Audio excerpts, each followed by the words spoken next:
Welcome back to Talk of the Town News. We have a real exclusive interview for you today with Labour councillor Graeme Downie. Now, during the week, I happened to spot quite a few comments online in relation to the GP practice there in High Valleyfield.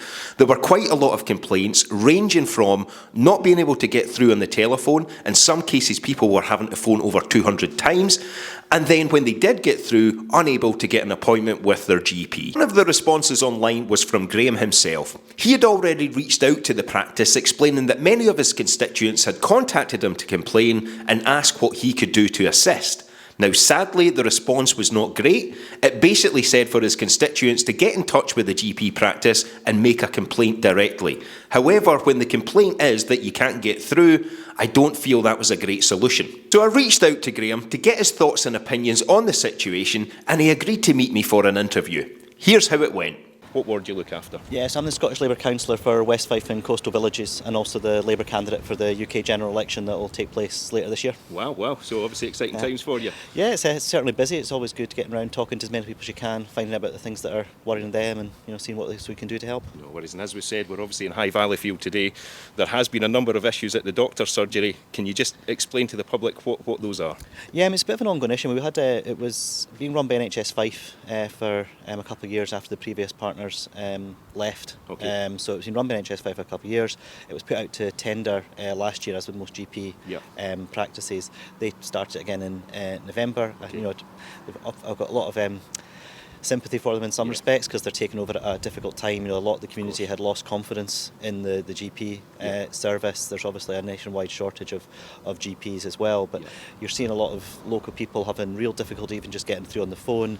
Again, a lack of faith that there's GPs on site, and a real difficulty with communication as well, just generally, so the community don't really know what's going on. Yeah. I mean, I just spoke to a lady in the shop there just now, and she said she had phoned 109 times to get through to someone at the doctor's surgery. Eventually got told basically just phone 999. Yeah, and you're seeing that. And again, if you're asking people to phone 999, or a lot of people I know that get in touch with me will say, well, they'll wait till after 6 o'clock and they'll call NHS 24.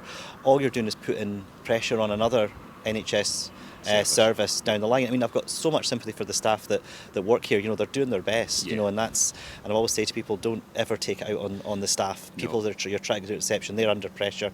They're like the rest of us, probably facing challenges with cost of living and bills to pay and what to do at their jobs, and fundamentally make sure those staff stay in place and do their best. But I think at the moment it's just, I've had, I put up a post on Facebook the other day because the practice weren't getting back in touch with me, and they were suggesting that if people had complaints to get in touch with the practice directly, and I said, well, the problem with that is you can't get in touch with them. That is one of the issues. That's one of the problems, and so that post had over 90 replies on one of the Facebook groups just here in Valleyfield. And the surgery serves a bit of a wider area as well, so it's it's just that level of communication. People want to trust their doctor, they want to trust the staff. And so much of it's about just managing that and getting the communication right. And I think that's what's been lacking. And certainly, just to highlight that as well, on the comments, there was a lot of comments about the staff in there, and they're absolutely lovely. It's just that the service maybe isn't what it should be. I mean, I say the staff are absolutely brilliant. They do their best. I was in last week for something to do with my own family, and they were absolutely great. They're doing their best, but you can see they run off their feet. You can see they can't get everything done.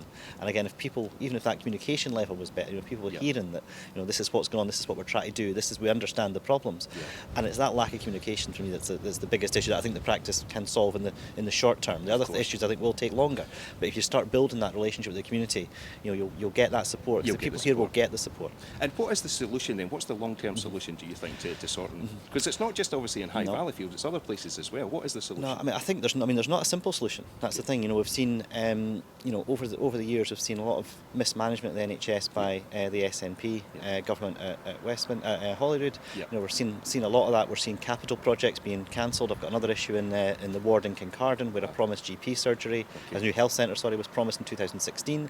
That now won't be happening until at least later part in this decade. We just found out. And those kind of decisions haven't been taken correctly. There is a nationwide shortage of GPs. We know that there are difficulties, but there's been a lot of mismanagement from the top. There's a lot of bureaucracy that means things aren't getting done and things aren't getting pushed through. The staff aren't being supported as well, and that's the critical thing. If you're not supporting staff, they're not going to stay. They've got other options at the moment. They can go and do other things. Of course. And so these are the kind of problems that should have been solved, or at least solutions put in place 5 or 10 years ago. And that's kind of a long-term. We've got to this point over long-term decisions. The cracks were there before the pandemic. All that's done is really highlight those problems that were already there and now we're facing an even tougher job to try and turn it around. And so is the problem obviously stem from COVID? Is it still a relation to that, a correlation to that? I think the problems were always there before. I think that's when COVID really brought it to the fore and really highlighted a lot of the underlying problems, the systematic problems that were there. Obviously, COVID put so much pressure on the health services, and they did an incredible job to cope with it. And again, the staff were just absolutely fantastic. And I think, now probably feel undervalued. They were told they were these amazing people, and they were getting us through those horrible, horrible times. And then at the end of it, they've been, well, where's my support? Where's the help? Where's all these things that we pointed out? And not just in health services, but seen it in social care, where staff just feel utterly demotivated. Yeah.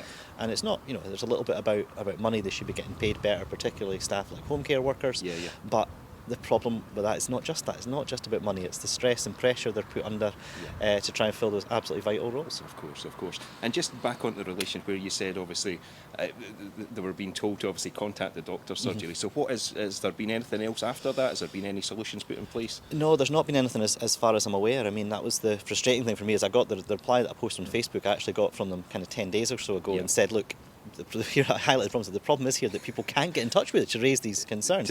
Could I come and meet with the practice manager and can we discuss this? And I've had that managed at other surgeries in the ward and where there's been issues raised, and I've said, can I come and meet you? Yes, no problem. They've explained it. They've told me why it's difficult. I'm then able to go to local people and go, look, this is what's going on. This is the problem. And I understand they're trying to fix it and it's difficult. Here, they're just, I've had no reply to that email. Not at all. And no reply whatsoever to that email. And again, I thought I'll give them a little bit of time to try and see if they'll get back to me. They haven't got back to me, and that's frustrating. So they're not getting back to me. They're not getting back to other people in the community. You mentioned someone in the shop who's had 190 phone calls. I've had screenshots. People said 210 times they're trying to get through. And the problem with that kind of 8 o'clock rush, and this isn't just here. The problem with that kind of 8 o'clock rush of people phoning is you're just building up a problem for down the line as well. You've got this big crush and then nothing else happening, everyone chasing. I mean, a number of months ago I called to get it wasn't urgent, and I said, I don't need an appointment now. 2 weeks is fine. It's got to be today. I don't want to take an appointment away from someone who really wants one urgently. And again, you're getting to the situation you mentioned before where people are choosing not to call. They're waiting until 6 o'clock or they're calling 999. And that's just pushing the problem elsewhere in the system. Exactly, and it could make the problem worse, obviously, which then puts obviously strain on other parts of the NHS as well. So I guess where do we go from here then? What is the next steps for you in terms of sort of following this up and things? I mean, I'll be keeping campaigning with the local community because fundamentally it's their GP surgery, it's their GP service that we're trying to improve, and I'm really hoping that the practice will reach out and will start to engage better with the community and really get them on side, because if they get them on side, they will work with them. Just for the time being, should people still continue to write to you with their issues about this? If it's a complaint about anything clinical, get in touch with NHS Fife and make it a formal complaint. I'm happy to help out with that. You just get in touch with me through my council email address or Facebook or any of the other thousands of ways there are to get in touch these days. Fantastic. So what does the rest of the day hold for you today then, Graeme? We're doing a little bit of campaigning out in Valleyfield talking about Labour's new deal for working people, which is actually about some of the people that work in the centre as well, people who work in Valleyfield and other services. How do you make sure that make work pay? How do you, UK Labour government's going to ban fire and rehire, going to make the living wage a proper living wage that actually makes work pay, and really improve conditions for parental leave and other things across the UK, hopefully once we get a UK Labour government. Hopefully that sheds some light on the situation being faced at the GP practice there in High Valleyfield, but I will follow up with Graeme at a later date and hopefully we can bring you some better news. Furthermore, if you're an MP or a councillor out there who wants to highlight some situation in your own community or good work that you're doing for the community, please get in touch and I'll be happy to help.